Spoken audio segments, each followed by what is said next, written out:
Hindi natin may kakaila na sa puso ng bawat nilalang sa mundo ay nakaukit ang pagnanasang sana ang bawat araw na nagdaraan ay masaya, tahimik, at mapayapa.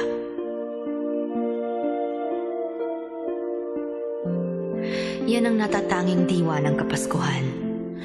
No matter who you are, where you are, or how you are, the season of love and peace is here.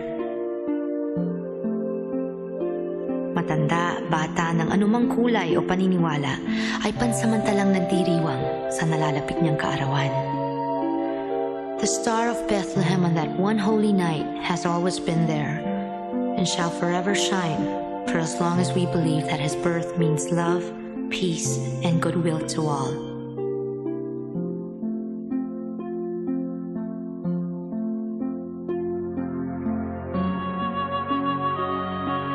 Pagsamasamahin man ang lahat ng kayamanan sa buong mundo,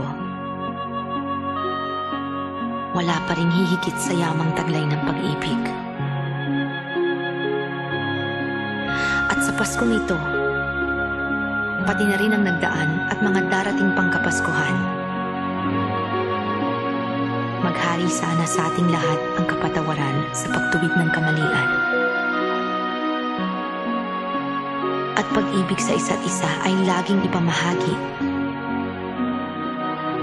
No gift in the world can exceed the gift of love, for it is love that brings joy and happiness in this very special season. Hayaang pag-ibig ang magsilbing tulay sa lawak ng karagatan. Hayaang pag-ibig ang maging pinto sa magandang kinabukasan. At hayaang pag-ibig ang maghari sa puso magpakailanman.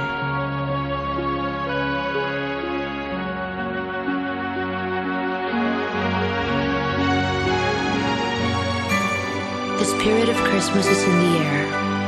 Lights and smiles are glowing everywhere. Yuletide carols sung here and there. Let's all rejoice with love to share.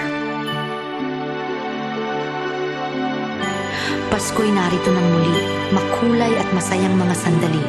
Nagdiriwang ang buong mundo sa ginintoang diwa na dulot nito. Tanggapin sana ang munting dulot ng puso ko sa abot kaya ng mensaheng ito. A Christmas wish from me to you, a message for the whole world too. The star of Bethlehem on that one holy night has always been there and shall forever shine, for as long as we believe that his birth means love, peace, and goodwill to all. Sa inyo pong lahat, Merry Christmas. Jesus.